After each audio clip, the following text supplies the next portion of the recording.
This is chapter 11 of the Crystal Clear Electronics video series. Our presenter today is József Domokos, lecturer at Sapientia Hungarian University of Transylvania. Let's start with the chapter called Microcontrollers II. Thank you very much for the introduction.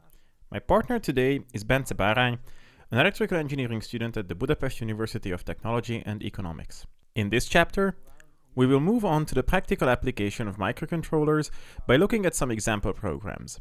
After that, it will be up to everyone's imagination to further develop the example programs. The knowledge needed to program our microcontroller was summarized by János Tóth.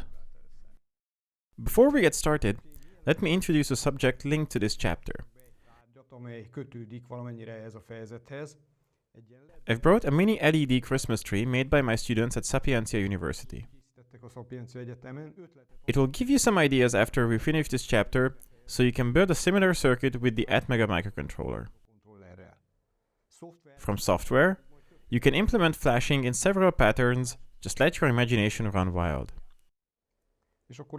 And with that, let's get into chapter 11 of the curriculum. By the end of the chapter, you will be able to create kits running light from the Knight Rider series. Those who are not familiar with the series can search the internet for the film's intro video and see the protagonist Michael Knight's miracle car kit with a red running light mounted on its front bonnet.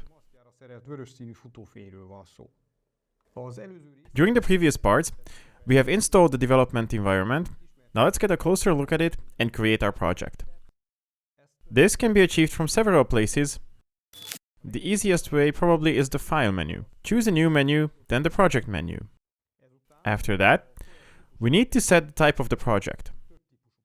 We can choose from several types of projects. Let's choose C, C++ projects, and within that, the GCCC executable project. This project type indicates that we would like to write our code in C language, and we would like the project to be able to run. This is what executable means. We won't deal with the other options yet. They would require much deeper knowledge. Now give a name for the project in the name towards the bottom of the window. I've chosen the My Application name, but you can give it a different name if you'd like. With the location option, you can set the directory where you would like to save your project, but the default location works fine too. Click on the OK button to move on. If we're going too fast, you can pause the video from time to time to complete the steps in parallel with us. Did you manage to follow us? Yes, I've got this far.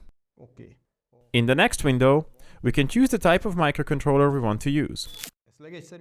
There is a search field in the upper right corner to help the selection.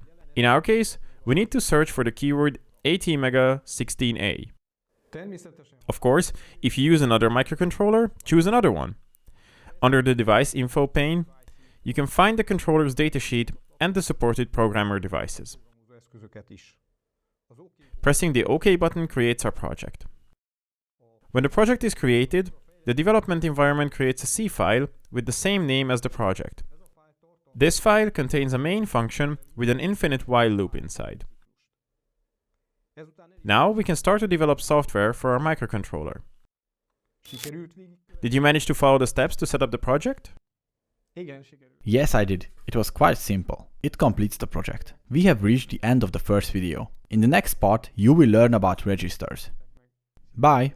Goodbye!